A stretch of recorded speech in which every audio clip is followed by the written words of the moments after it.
pregunta si sus hijos podrían caminar por el jardín con Adán y Eva, o viajar a Belén la noche en que Jesús nació. Conoce la Biblia App para niños. A través de una aventura animada, sus hijos podrán explorar las grandes historias de la Biblia, ganar recompensas por desafíos especiales, abrir la Biblia una y otra vez y comenzar un amor de por vida con la palabra de Dios. La Biblia App para niños.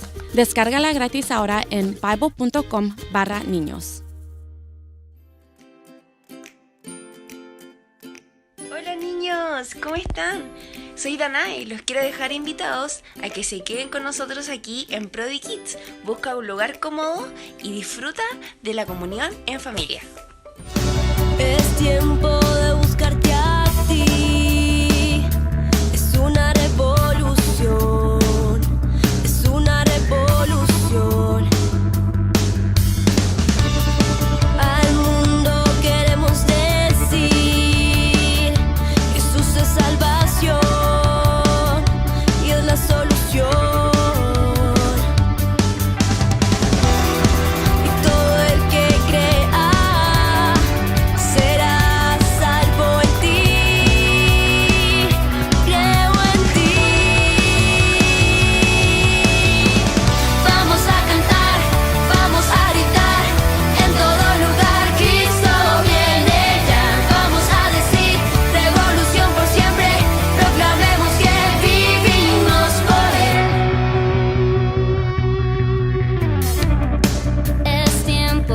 Buscarte a ti es una revolución, es una revolución.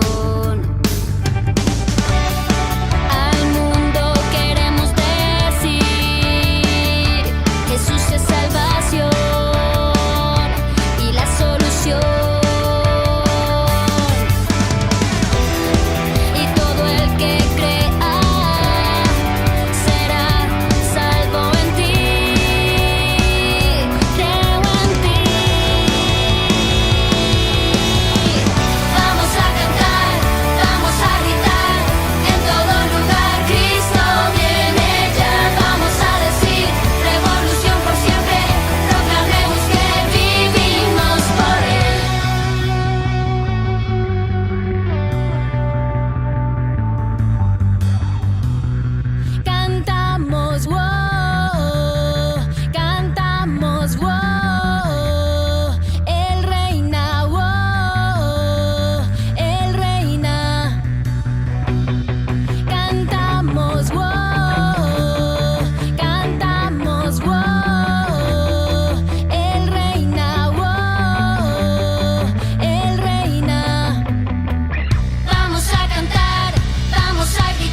Hola niños, espero que les hayan gustado las alabanzas.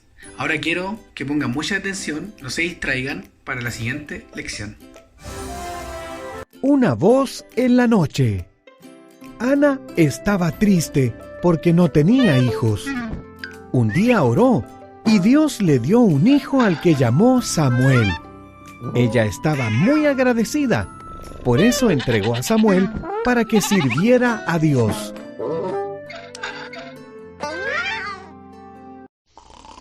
Ana dejó al pequeño en el tabernáculo con Elí, el sacerdote.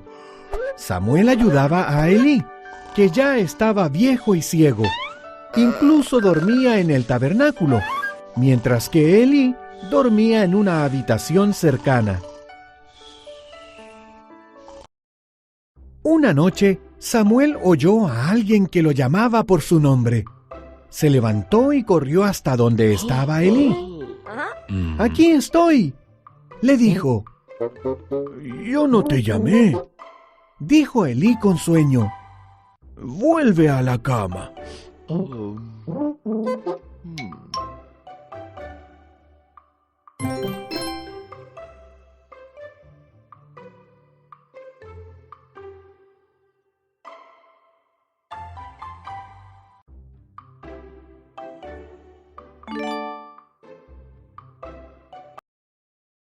Samuel regresó a su cama. Nuevamente oyó su nombre y corrió otra vez a Elí. «Aquí estoy», le dijo. «Yo no te llamé», contestó Elí suspirando medio dormido. «Vuelve a la cama».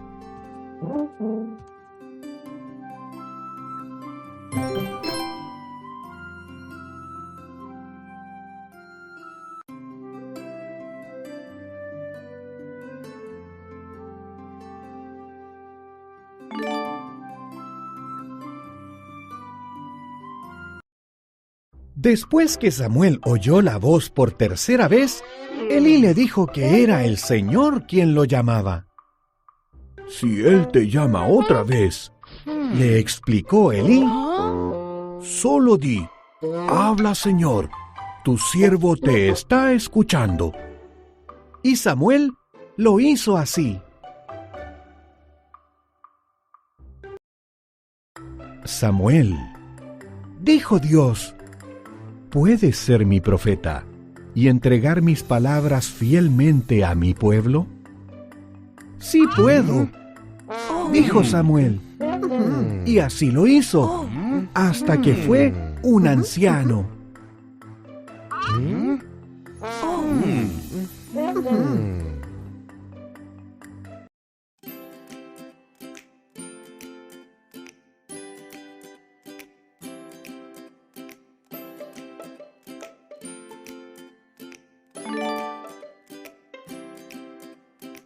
Hola niños, después de haber tenido este tiempo de alabanza, de haber visto esta historia, los invito a que me acompañen en una oración. Amado Señor, te damos muchas gracias porque tú eres un Padre que cuida de nosotros, Señor, porque también guías a nuestros padres a hacer tu voluntad, Señor, a hacer tu voluntad en sus vidas y en las nuestras. Gracias porque podemos confiar que todos los caminos por los que tú nos guíes son buenos, Señor. Gracias por permitirnos ser parte de tu familia, por hacernos hijos tuyos, Señor, porque podemos creer y confiar, depender de tu palabra, Señor. Gracias porque con cada historia que vamos conociendo podemos ver que tú eres fiel, tú eres bueno y que te preocupas, Señor, por nuestras vidas. Te agradecemos todo esto en el nombre de Jesús. Amén. Ya niños, así que ahora los invito a que sigan disfrutando de este culto junto a su familia. Les mando un enorme abrazo.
Buenos días hermanos, vamos a iniciar un nuevo domingo de adoración al Señor.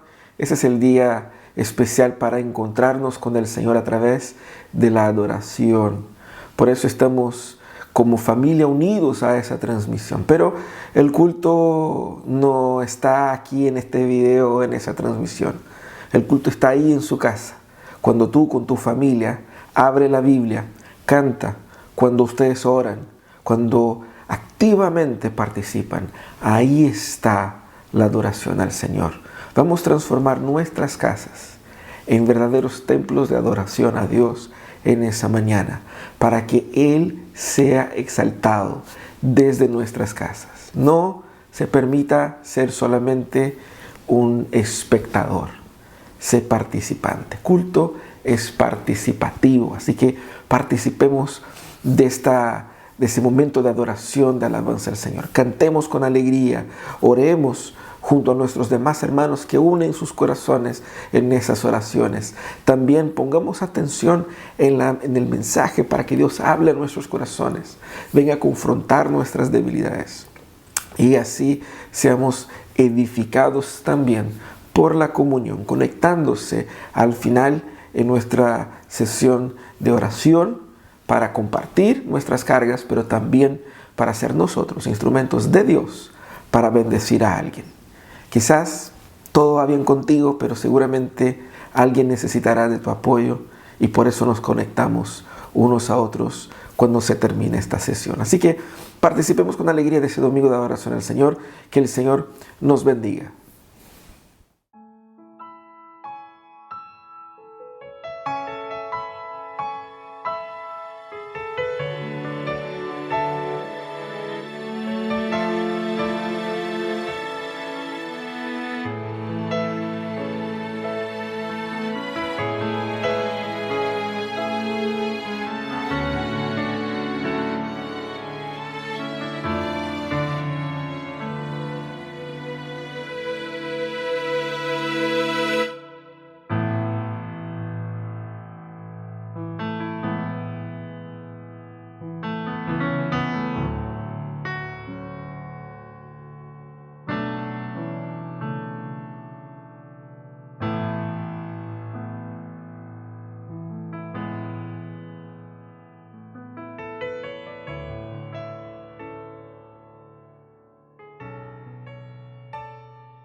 Poderoso, mi Dios.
Buenos días, hermanos, hermanas de esta queridísima Iglesia Pródigo,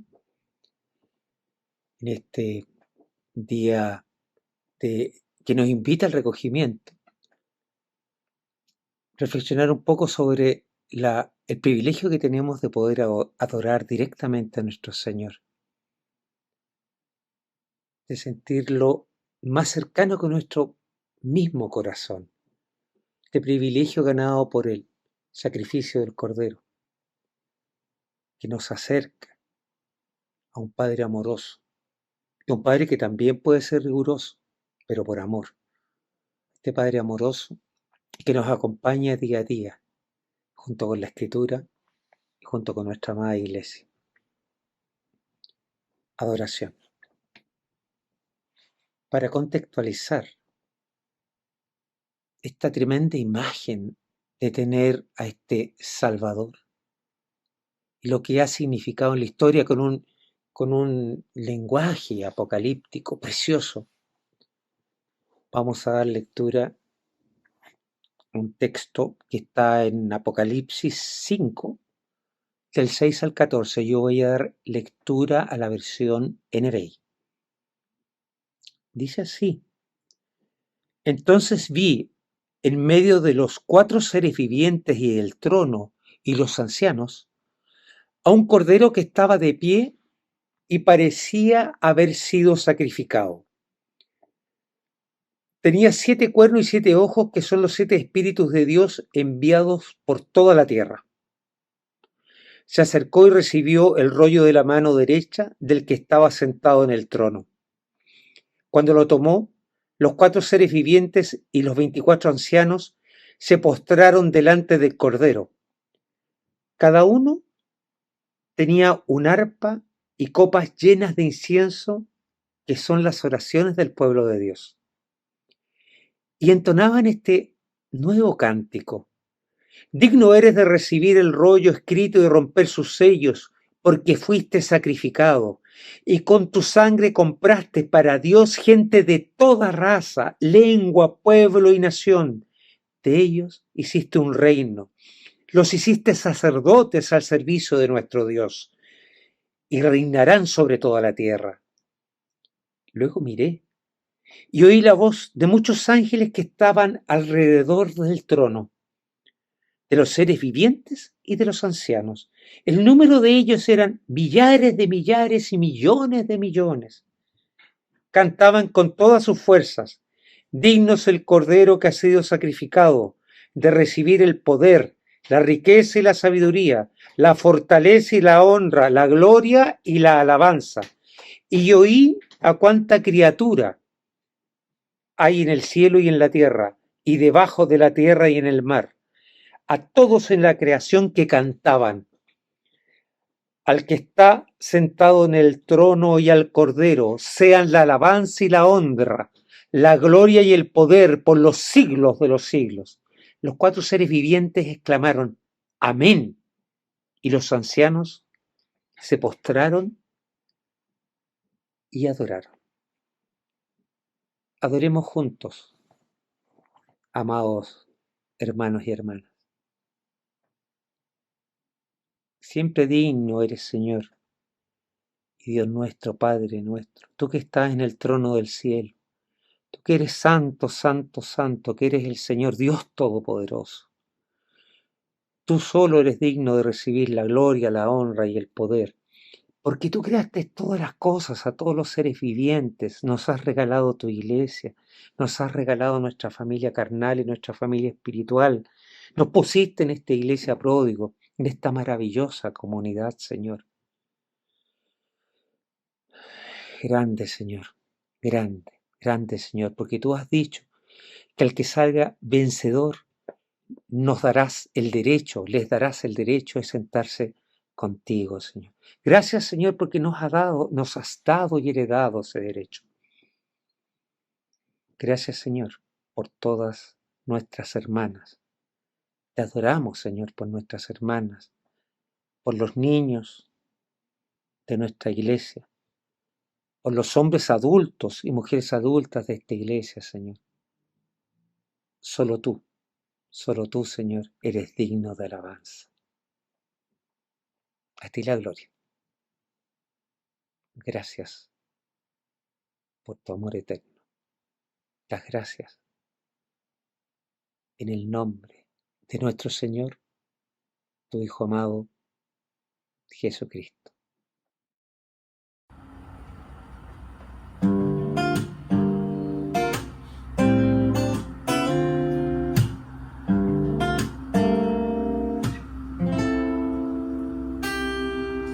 Lávame más y más de mi maldad, borra todas mis faltas. Contra ti no quiero pecar, porque yo reconozco mi debilidad. Dame hoy de tus fuerzas para volver a empezar y crear en mí un limpio corazón. No alejes de mí tu amor, para que yo pueda ver tu rostro, porque yo reconozco mi necesidad. Yo quiero ser limpio. Ven y cambia mi caminar y crea en mí un limpio corazón. No alejes de mí tu amor, para que yo pueda ver tu rostro, y hazme oír tu dulce voz, Señor. Yo quiero ver la luz de tu amor y siempre vivir junto a ti, agradándote.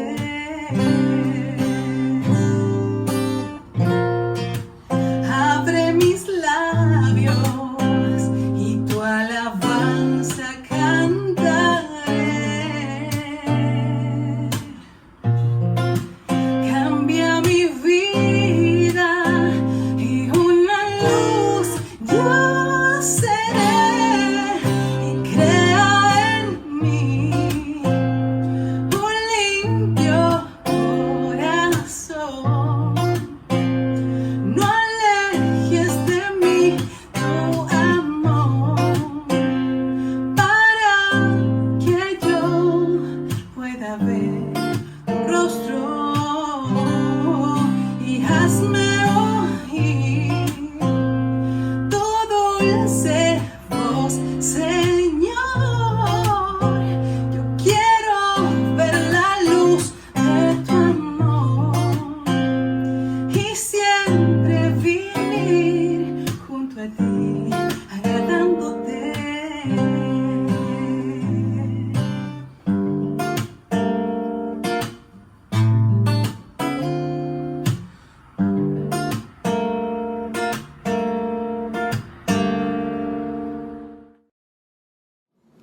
Amados hermanos, luego de haber exaltado el nombre de nuestro Señor, de haber tenido este tiempo de adoración a su nombre, llega el tiempo en el cual debemos confesar nuestros pecados. Y es que ante un Dios tan grande, ante un Dios tan santo, resulta imposible no hacer este contraste con nuestra condición de pecado, con nuestra condición de personas que finalmente erran en el blanco, que pecan y que por supuesto fallan a su voluntad. Les quiero invitar a leer un texto bíblico que se encuentra en Éxodo 20, del versículo 1 al 17. Les invito a que lean conmigo. Dios habló y dio a conocer todos estos mandamientos. Yo soy el Señor tu Dios, yo te saqué de Egipto, del país donde eras esclavo. No tengas otros dioses además de mí.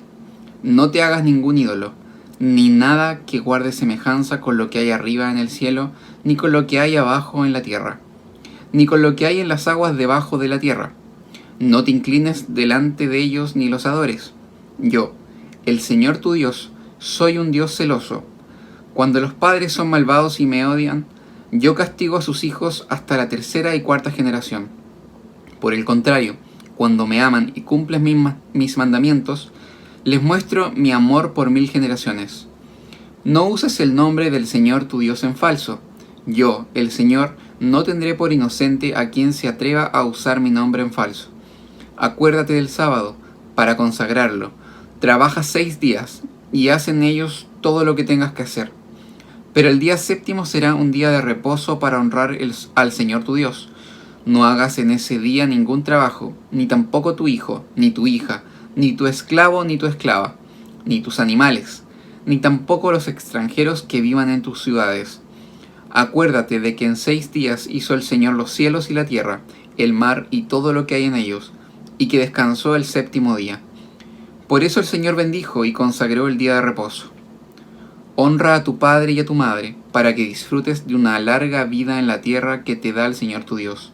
No mates, no cometas adulterio, no robes, no des falso testimonio en contra de tu prójimo, no codicies la casa de tu prójimo, no codicies su esposa, ni su esclavo, ni su esclava, ni su buey, ni su burro, ni nada que le pertenezca. ¡Wow! Qué desafiante esto de los 10 mandamientos, qué desafiante esta escritura. Los 10 mandamientos lo que hacen es reflejar el carácter de Dios y qué lejos estamos de alcanzar ese carácter. Por lo mismo debemos derramarnos delante de Él, pedir perdón, confesar nuestros pecados y por supuesto estar esperanzados en esa gracia que derrama sobre nosotros, en esa gracia que derramó en la cruz mediante Jesucristo.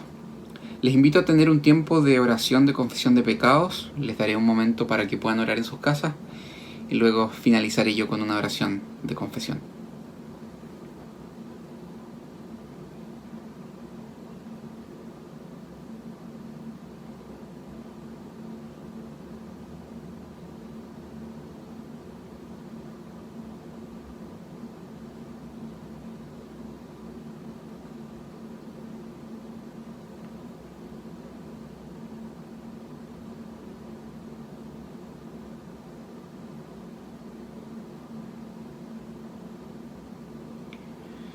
Amado Padre Celestial,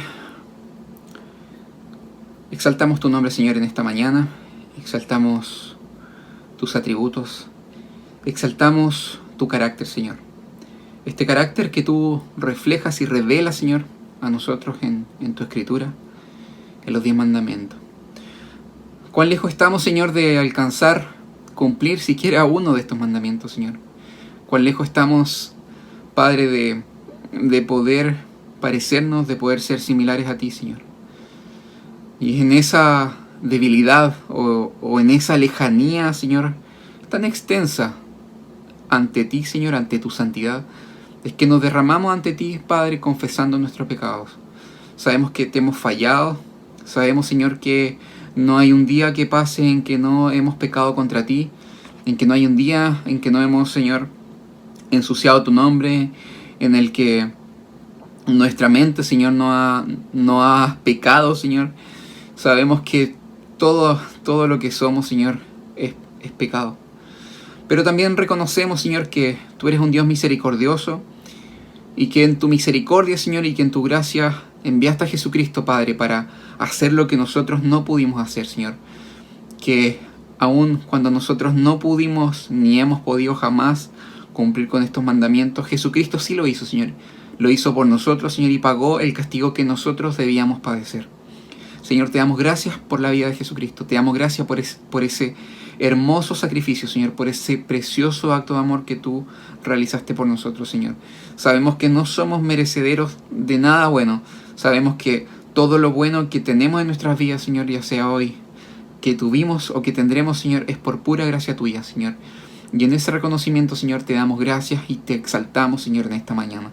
Gracias, Padre, porque sabemos que solo en ti podemos hallar gracia, sabemos que solo en ti, Señor, podemos hallar perdón, podemos hallar un amor, Padre, que es incondicional, que a pesar de nosotros mismos, Señor, cala hasta lo más profundo de nuestros corazones, Señor, para llevarnos a ti.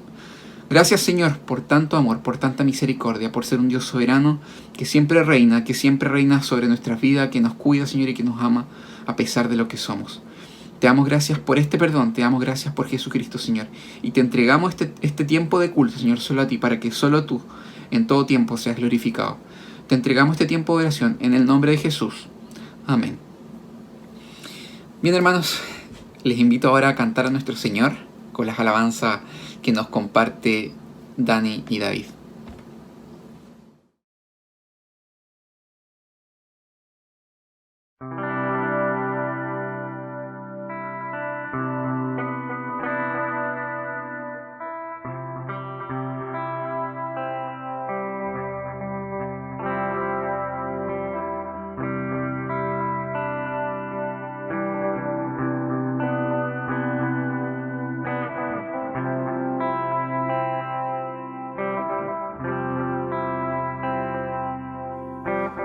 Puede ser que el bueno y justo se hizo hombre y fuera a morir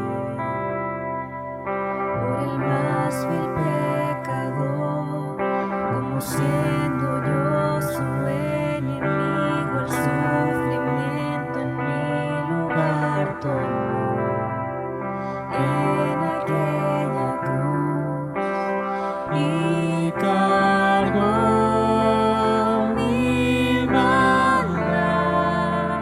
sobre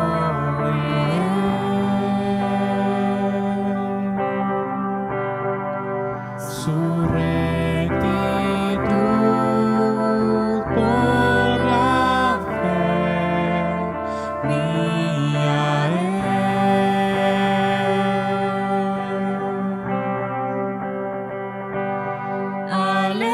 Aleluya, glorioso intercambio, cuán gran misterio, que por gracia salvo soy. Aleluya, gloria sea a Cristo, por su sacrificio, declarado justo soy en él.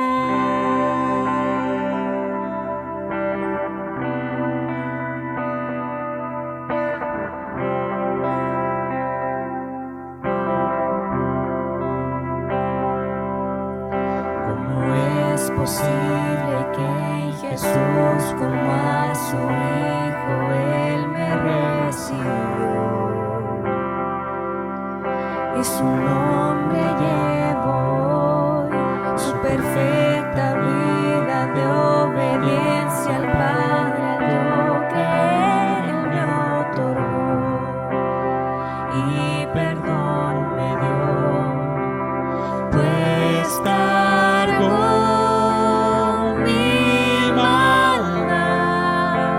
sobre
Señor mi Dios, nos rendimos ante ti, el único Rey, glorioso, majestuoso.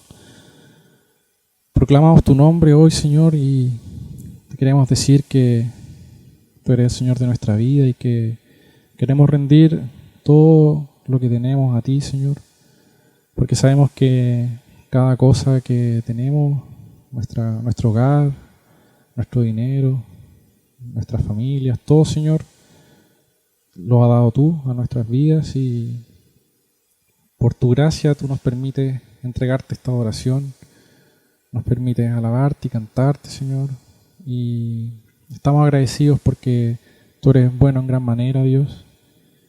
Por eso te alabamos y queremos pedirte, Dios, que tú abras nuestros corazones ahora a escuchar tu palabra, que nos permitas aprender y estar atentos a lo que tú quieres decirnos el día de hoy, que transforme nuestros corazones, aunque a veces nos duela, aunque a veces nos moleste escuchar lo que tu palabra dice.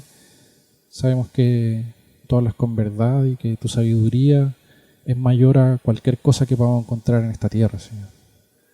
Por eso habla a nuestros corazones, Señor, y úsanos también como instrumentos útiles, Señor. Moldéanos cada día para ser mejores siervos tuyos, Señor, y darte la gloria como tú te lo mereces, Señor.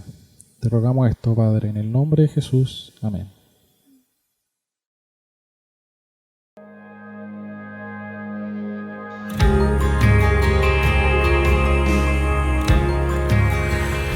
Bueno, hermanos, ha llegado el momento de nuestra reflexión. Vamos a meditar en la palabra del Señor en ese momento. Primeramente te invito a que puedas descargar la guía para reflexión, una guía que está disponible aquí abajo en las anotaciones de nuestra transmisión. Usted puede descargarla y con ella usted puede seguir tomando notas de lo que vamos conversando en nuestra reflexión. Usted puede hacer de esto también una dinámica familiar, ¿no es cierto?, para que puedas junto a su familia compartir ahí y posteriormente conversar sobre lo que Dios ha hablado en su palabra. Nosotros estamos en una serie en el Evangelio de Marcos, una serie llamada Días Mejores, y hoy día vamos a hablar un poco sobre experiencias. Todos nosotros hemos pasado por experiencias en la vida y el texto que experiencias marcantes, digo, ¿no? Experiencias en la vida. Todos pasamos por alguna experiencia. Eso es una. Pero experiencias marcantes. Y el texto de hoy día habla sobre una gran experiencia que los discípulos tuvieron con Jesús y vamos a meditar en ello. Está ahí en el Evangelio de Marcos, en el capítulo 4, los versículos 35 al 41. Usted puede acompañar con nosotros. Está así en la palabra de Dios, según la Nueva Versión Internacional, desde el versículo 35 al versículo 41 del capítulo 4 de Marcos. Ese día al anochecer les dijo a sus discípulos: crucemos al otro lado. Dejaron a la multitud y se fueron con él en la barca donde estaba. También lo acompañaban otros barcos. Se desató entonces una fuerte tormenta y las olas azotaban la barca, tanto que ya comenzaba a inundarse. Jesús, mientras tanto, estaba en la popa, durmiendo sobre un cabezal. Así que los discípulos lo despertaron. Maestro, gritaron, ¿no te importa que nos ahoguemos? Él se levantó, reprendió el viento y ordenó al mar: silencio, cálmate. El viento se calmó y todo quedó completamente tranquilo. ¿Por qué tiene tanto miedo?, dijo a sus discípulos. ¿Todavía no tienen fe? Ellos estaban espantados y se decían unos a otros: ¿quién es este que hasta el viento y el mar le obedece? Oremos una vez más. Señor amado, tu palabra que fue expuesta delante de nosotros nos trae una experiencia marcante de la vida de Jesús con sus discípulos y queremos que esa experiencia sirva para hablar también a nuestros corazones. Ayuda, Señor, a que esa meditación nos lleve a estar más cerca tuyo. Eso es lo que te pedimos en nombre de Jesús. Amén y amén. Yo creo que la experiencia cambia nuestra percepción de las cosas. Todos nosotros hemos tenido quizás un momento en la vida donde teníamos una impresión de algo o de alguien, Pero al momento de conocer a esa persona o de haber tenido una experiencia con esa cosa, nuestra idea preconcebida cambió. Quizás usted había escuchado hablar de un tipo de comida o de un lugar sin antes haber conocido, y luego de haber conocido este lugar o comido esa comida, su percepción cambió totalmente. Y todos nosotros pasamos por un cambio de opinión al experimentar tal cosa. A veces esa experiencia viene a reforzar lo que nosotros ya imaginábamos, pero muchas veces viene a contradecir y darnos una nueva impresión de lo que estamos viendo ahí en ese momento, ¿no es cierto? La experiencia nos permite también, y yo creo que es por eso que cambia nuestra percepción, porque nos permite conocer otros aspectos de esta cosa. Por lo tanto, si usted escucha sobre una ciudad, sobre sus calles, sobre sus monumentos, usted se hace una imagen.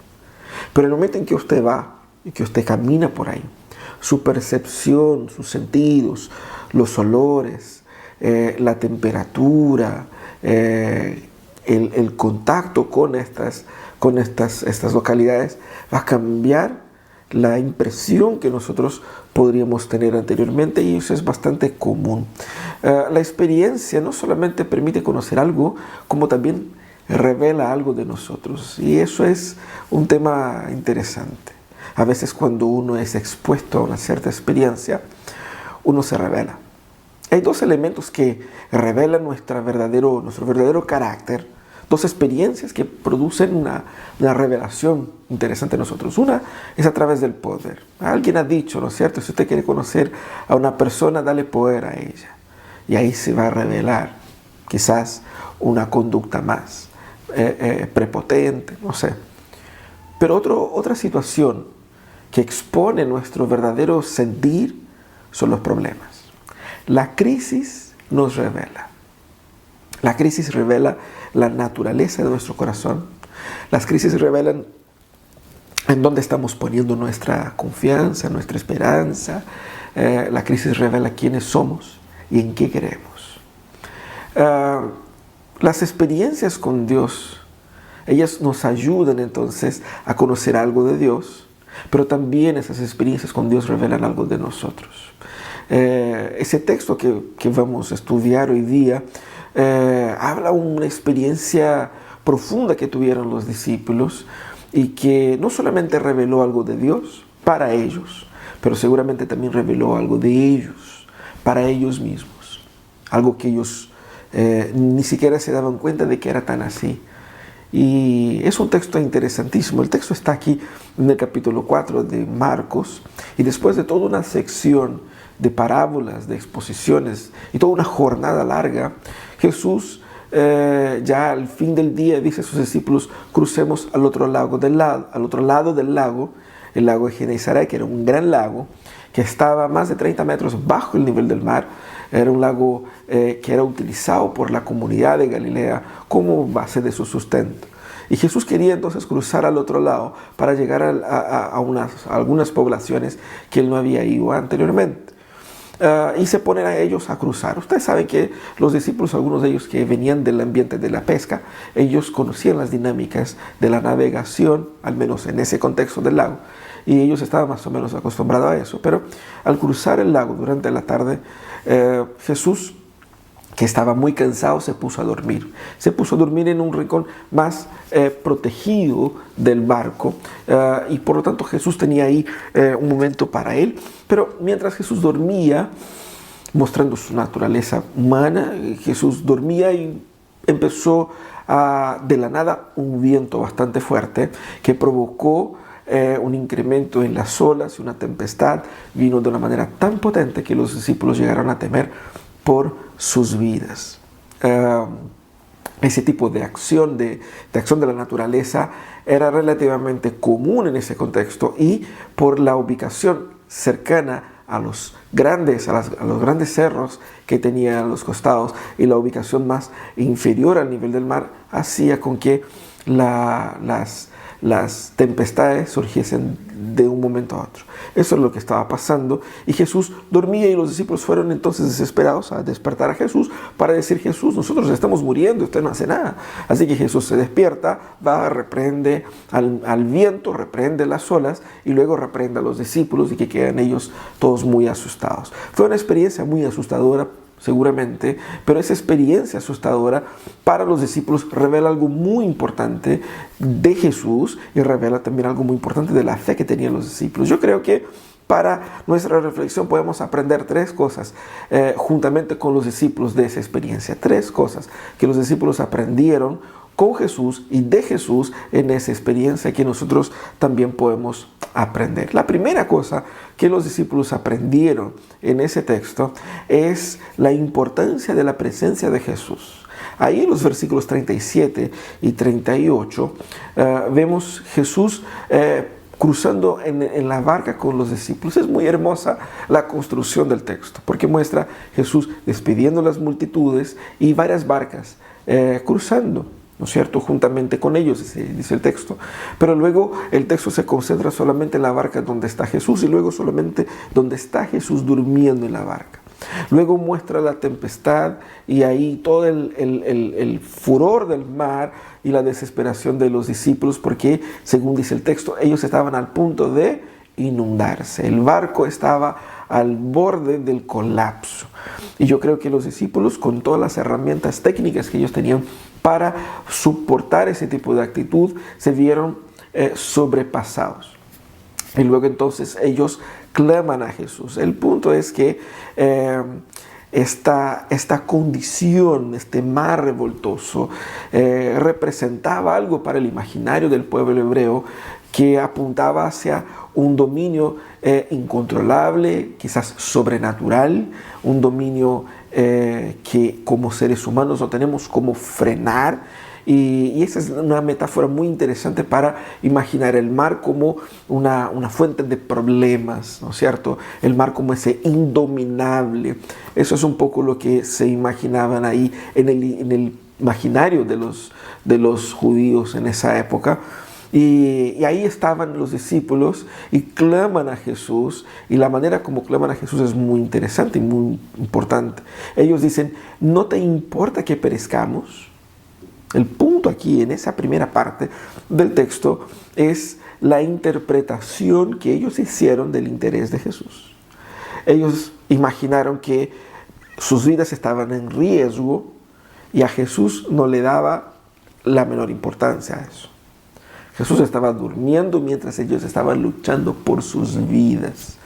Y ahí entonces empezaron a cuestionar incluso las motivaciones y la preocupación de Jesús aquí. Ellos estaban evidentemente desesperados. Y esa pregunta, ¿no te importa que perezcamos?, apunta a una incredulidad hacia las intenciones de Jesús y hacia el poder de Jesús, ¿no es cierto? Ellos dudaban de Jesús, de su capacidad, de su autoridad en ese momento. Es decir, ¿no puedes hacer nada por nosotros?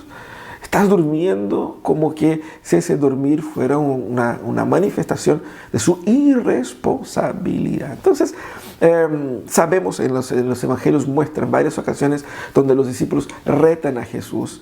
Por más absurdo que esto pueda parecer, es así, revela la naturaleza del corazón humano, y muestra que ellos estaban conscientes del significado y de la importancia de la presencia de Jesús con ellos en la barca. Eso es el punto que más llama atención. Aquí hay un contraste muy interesante. Ese contraste aquí es que Jesús estaba con ellos, pero ellos estaban desesperados. Jesús estaba ahí, pero ellos seguían desesperados. Ellos estaban enfrentando esa crisis, ese problema, solos, pese a que Jesús estaba con ellos. Ellos habían visto a Jesús hacer un montón de milagros. Más encima, la manera que Jesús hablaba de Él mismo, de su poder, de su autoridad. Jesús no solamente tenía una autoridad sobre el cuerpo humano, pero sobre espíritus malignos. Ellos sabían que Jesús tenía eso, pero al mismo tiempo no se daban cuenta de quién estaba en la barca con ellos.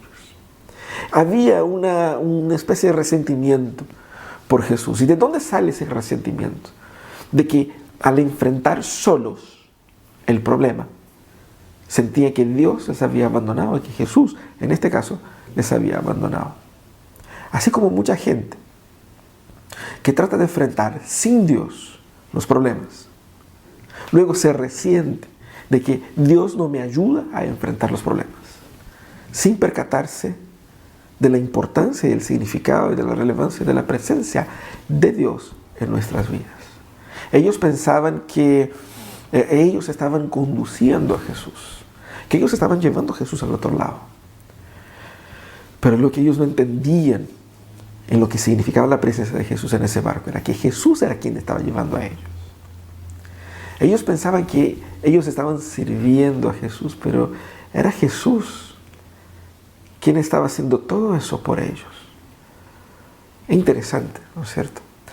La importancia de la presencia de Jesús revela que Él efectivamente nos ama. La respuesta de Jesús a sus discípulos revela su amor. Él se preocupa. ¿En qué sentido? Primero, era el Dios encarnado que estaba ahí.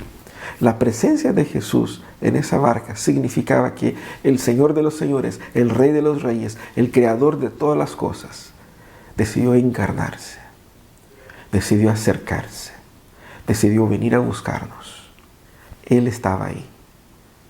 No era simplemente una persona más, era el Señor de los señores. Por lo tanto, la presencia de Jesús era algo sublime, una sublime muestra del amor de Dios por ellos y también por nosotros. Porque Jesús, ese Jesús que vino y que estaba en el barco con ellos, es ese Jesús que viene, está con nosotros en nuestras vidas, durante y frente a nuestros problemas. Por lo tanto, la presencia de Jesús revela su amor por nosotros. La presencia de Jesús redefine también nuestra percepción de la situación y nuestro análisis del problema. Cuando alguien se enfrenta a un problema, uno se pregunta, ¿es un problema grave? Alguien está enfrentando una enfermedad, uno se pregunta, ¿es una enfermedad grave? ¿Está grave la situación? ¿Cuál es el nivel de gravedad de la situación? ¿Cuáles son las opciones, las salidas, las alternativas? Uno realiza ese análisis. Cuando nosotros incluimos la presencia de Jesús en esa ecuación, el resultado final cambia.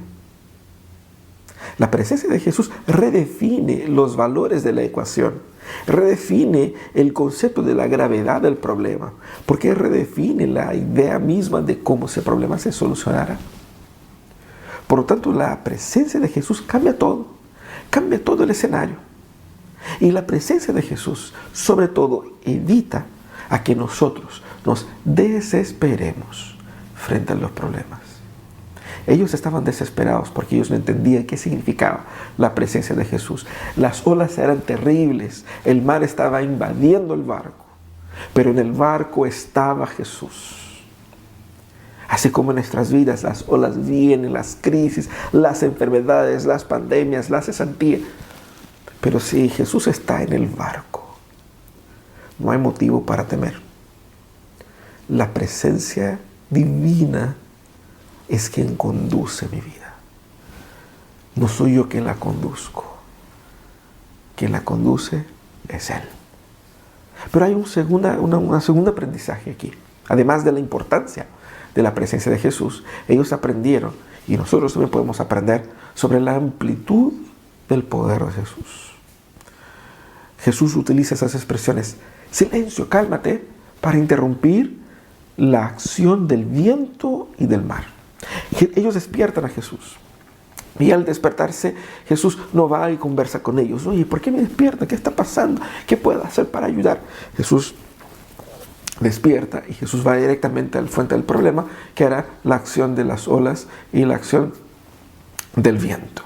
Y Jesús entonces habla, ordena con sus palabras que haya silencio en el viento y que haya tranquilidad en el mar. Eso es lo que hace Jesús. Aquí el punto principal en esa sección, en esa parte del texto, está en la autoridad de Jesús. Mira con qué autoridad Jesús resuelve el problema. Jesús se presenta no utilizando los mismos mecanismos de defensa y de solución que los discípulos, que es sujetándose bien, tirando agua para afuera, aligerando el peso del barco. Jesús no piensa en ninguna solución de naturaleza náutica, ninguna solución de naturaleza física, así como hacían los discípulos. Es decir, la forma de Jesús de responder al problema es coherente con su autoridad. Si cada uno estaba haciendo lo que podía, Jesús estaba haciendo lo que podía. ¿Y qué podía hacer Jesús? Jesús tenía no solamente el control como los seres humanos, de poner agua para afuera del barco, sino que Jesús tenía el control sobre el mismo viento y sobre el mismo mar. Por eso los ordena. Así que Jesús revela su superioridad otra vez sobre la creación. Nuevamente Jesús manifiesta su autoridad, su dominio, su superioridad sobre las cosas creadas y por lo tanto revela un aspecto muy importante de su poder. Él es Dios y Él tiene dominio sobre todas cosas. Él estaba cuando todas estas cosas fueron creadas. Despertaron a Jesús de su sueño y Jesús muestra que puede estar muy cansado como un hombre, pero también puede ser tan poderoso como Dios. Así que vemos ahí en ese aspecto el poder. Ante el orden de Jesús, la respuesta es inmediata. Nosotros sabemos en las relaciones humanas cómo funciona eso. Una persona demuestra gran poder cuando al dar el orden, ese orden se cumple al instante. Usted ha visto en muchas circunstancias donde una autoridad, una supuesta autoridad, da un orden y esa orden no es cumplida.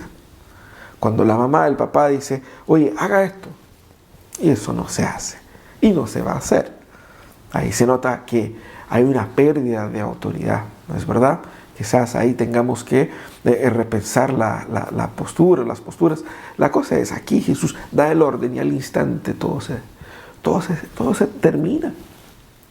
El caos, el temor a la muerte, la desesperación, llega a un fin instantáneo ante la palabra de Jesús.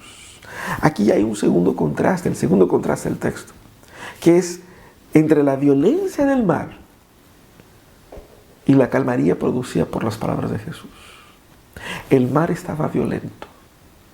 El mar parecía un monstruo a tragar el barco con Jesús.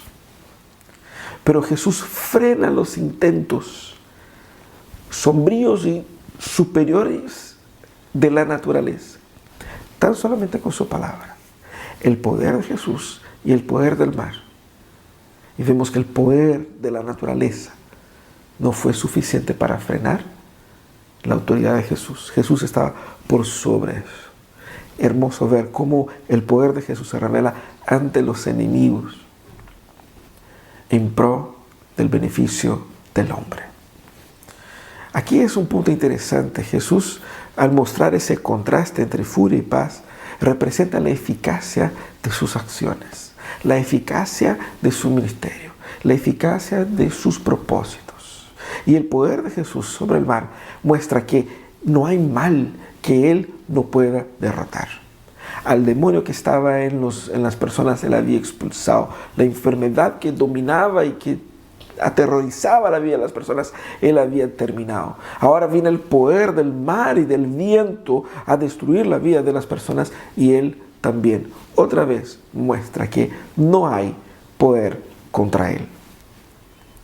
Él estaba con los discípulos, era el detentor de todo ese poder. ¿Y qué los discípulos pensaban? Vamos a morir. Es ilógico, ¿no es cierto? Esa manifestación del poder de Jesús nos muestra lo imparable que es Cristo al cumplir sus propósitos. Ni siquiera el mar podría impedir a Jesús de ir a llevar la gracia de Dios al mundo.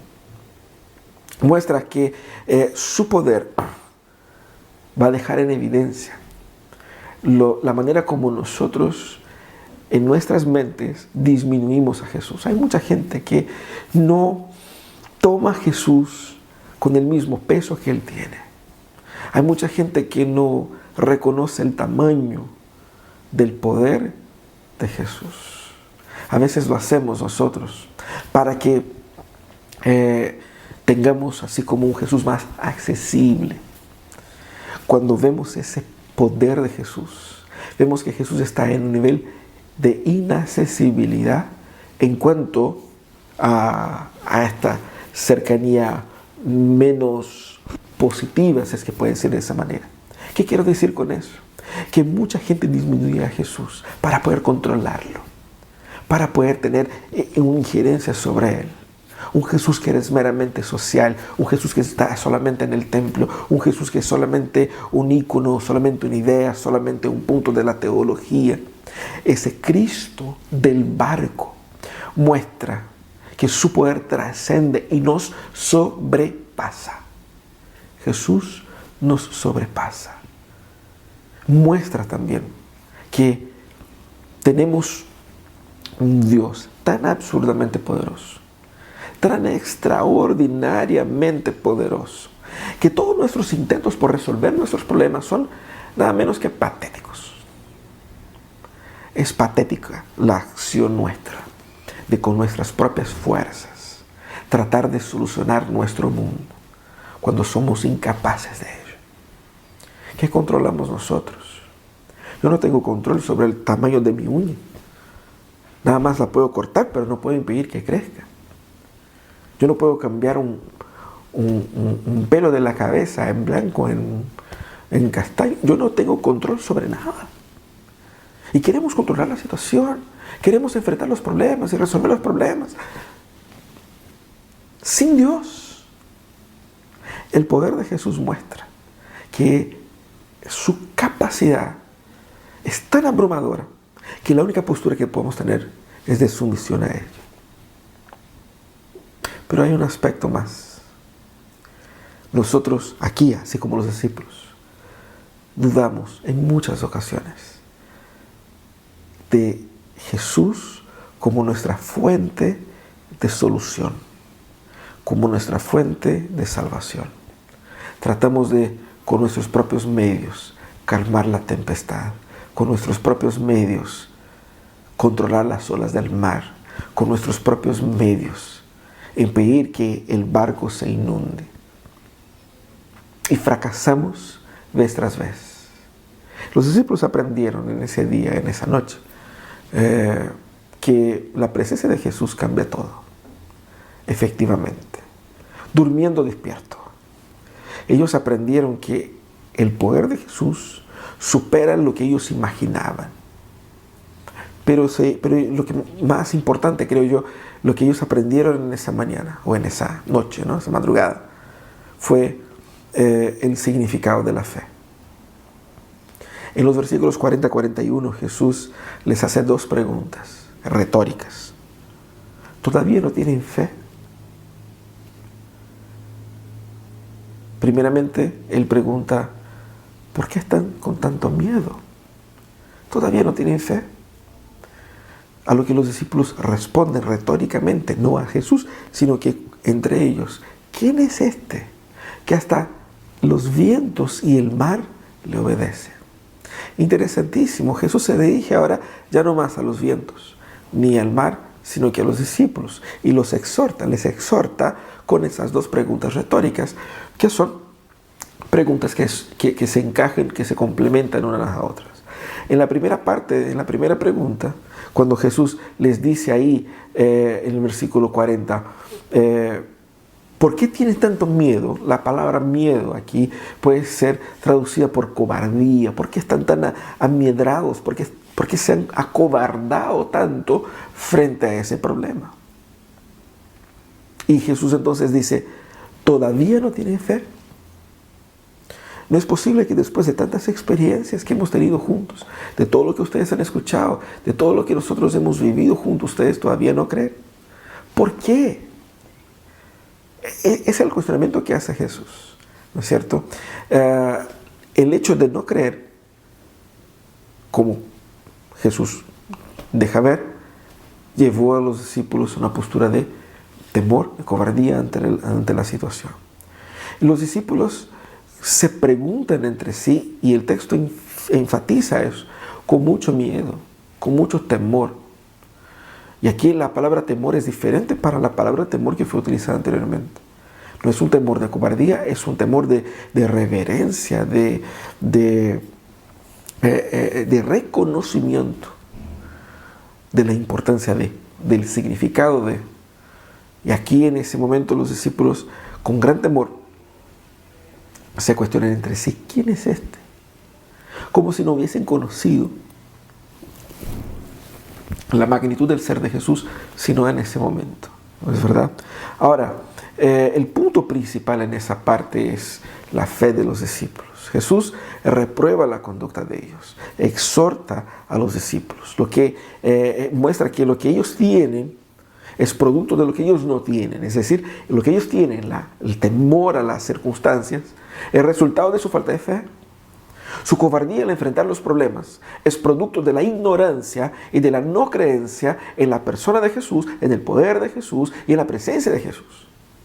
Por lo tanto, Jesús cuestiona: yo estoy aquí con ustedes y yo soy quien dije que soy. ¿Por qué ustedes no creen en mí? ¿Por qué siguen creyendo en ustedes mismos ante la solución de los problemas? Fíjense que al inicio yo dije que las crisis revelan quiénes somos, y aquí las crisis están revelando que los discípulos no creían en Jesús al fin y al cabo, o no creían en Jesús plenamente. Jesús cuestiona la dureza del corazón de ellos, cuestiona la resistencia que ellos tenían y estaban experimentando para creer en Jesús en su totalidad. Algo tenían ellos que todavía les hacía no creer plenamente en Jesús, pese a que Jesús les haya dado todas las herramientas, hayan tenido tantas experiencias con Jesús. Ellos todavía se resistían, algo había en su corazón que resistía creer en Jesús. Así que es interesante cómo su asombro al final del texto revela el Jesús limitado en el cual ellos creían, porque ellos se preguntan: ¿quién es este? Es decir, todavía no estaban abiertos a la dimensión del poder de Jesús. Aquí en ese texto encontramos un contraste hermoso, porque vemos el contraste entre el temor de ellos antes y el temor de ellos ahora. El temor de ellos era un temor a la muerte, y el temor de ellos que ellos tienen ahora en Cristo es un temor que produce vida. El temor de ellos era producto de su incredulidad, y el temor de ahora es el resultado de la fe que fue sembrada, que fue impactada por esa terrible experiencia. El temor que ellos tenían antes era la realización de su incapacidad frente a los problemas, y el temor que ellos tienen ahora es que están delante de alguien que puede resolver todas las cosas. Es fantástico cómo el texto revela estos contrastes a lo largo de toda esa narrativa, y aquí tenemos ese contraste en el cual nosotros también podemos encajarnos. ¿Cuántos de nosotros, así como los discípulos, nos hemos desesperado, sea a través de la crisis actual, sea a través de otro problema, hasta que Cristo viene en nuestras vidas y nos produce una solución tan maravillosa que nos sorprende, que nos impacta de una manera sobrenatural? ¿Qué significa creer aquí como ellos son desafiados a creer? Significa, primeramente, no perder de vista la perspectiva del tamaño de Cristo frente al problema. Entender cuán grande es Jesús frente al problema que estoy enfrentando.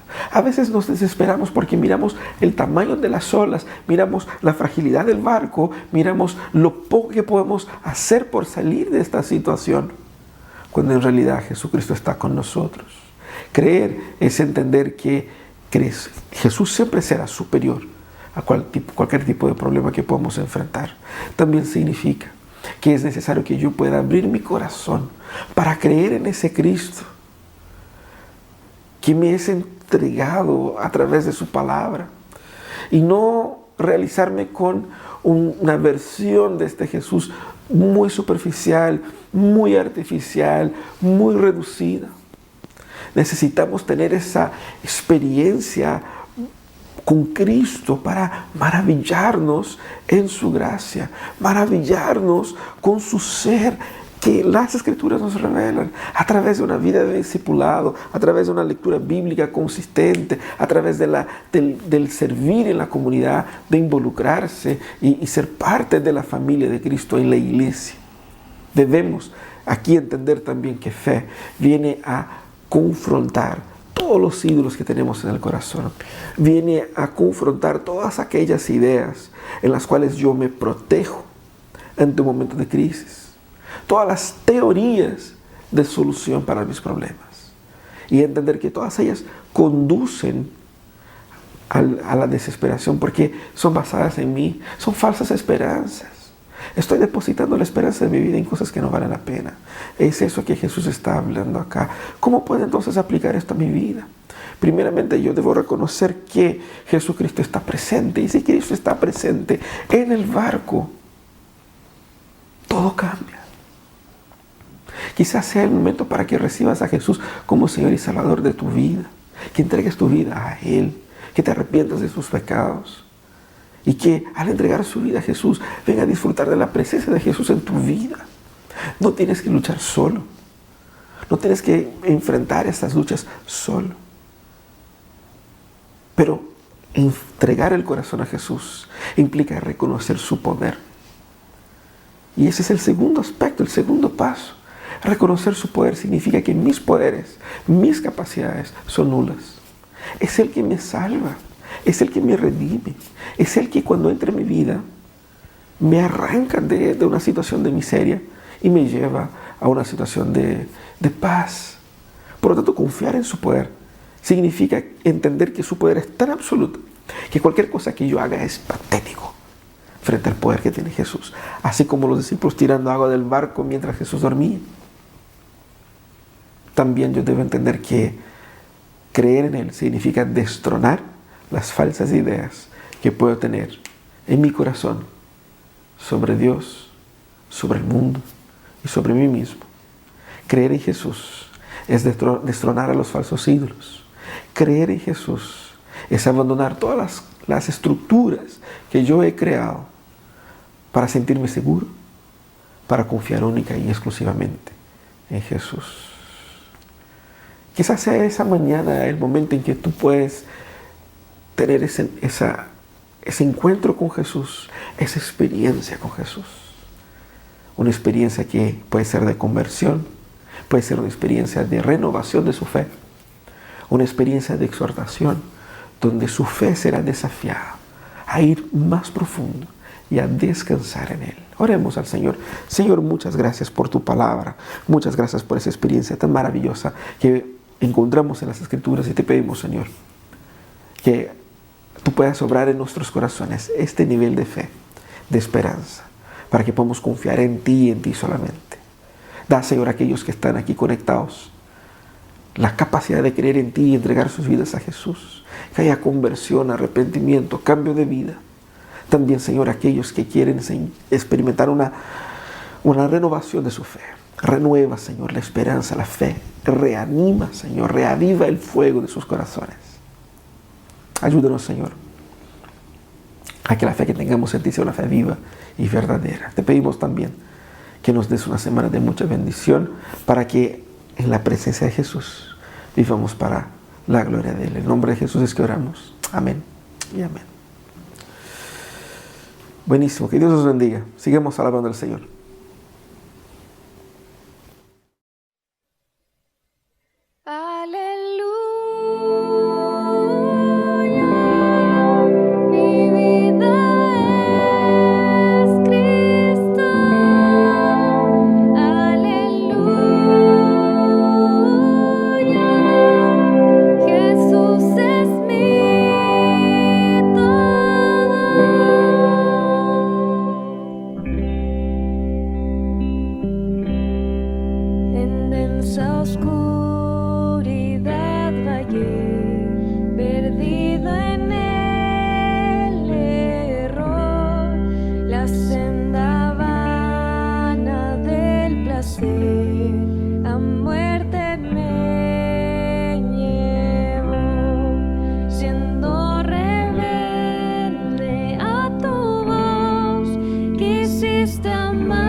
y contemplé tu gran bondad. Sufriste tú por mí al tú morir en mi lugar.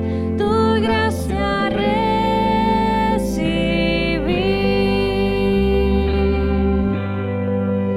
Aleluya, mi vida es Cristo. Aleluya, Jesús es mi todo. Aleluya,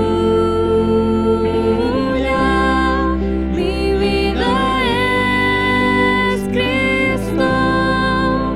Aleluya, Jesús es mi todo.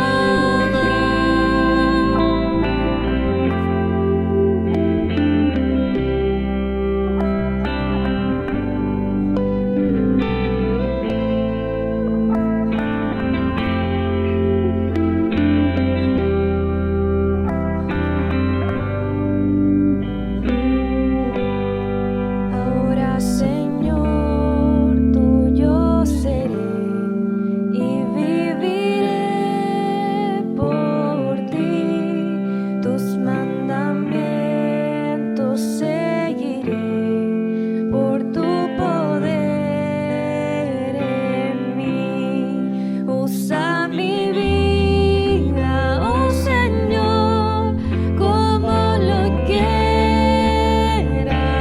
tú. Usa mi vida, oh Señor, como lo quieras tú. Y que sea siempre mi canción, mi gloria eres tú. Aleluya, mi vida es Cristo. Aleluya, Jesús es mi todo. Aleluya, mi vida es Cristo. Aleluya, Jesús es mi todo.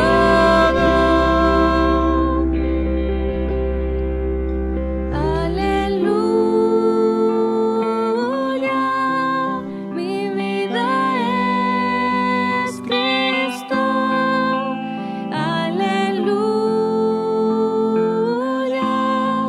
Jesús es mi todo. Aleluya,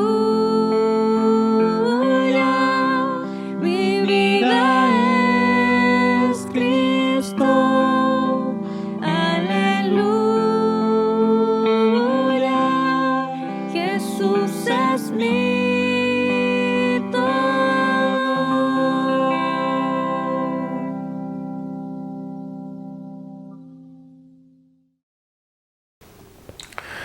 Bueno, estamos llegando entonces al final de nuestra transmisión. Nuestro culto solamente termina después que nosotros nos unamos en oración ahí en Zoom. Así que te invito a que una su familia a la nuestra y que juntos, familia con familia, podamos compartir las cargas unos de los otros. Vamos a orar unos por otros. Sabemos que las luchas son muchas y no podemos vencer solos.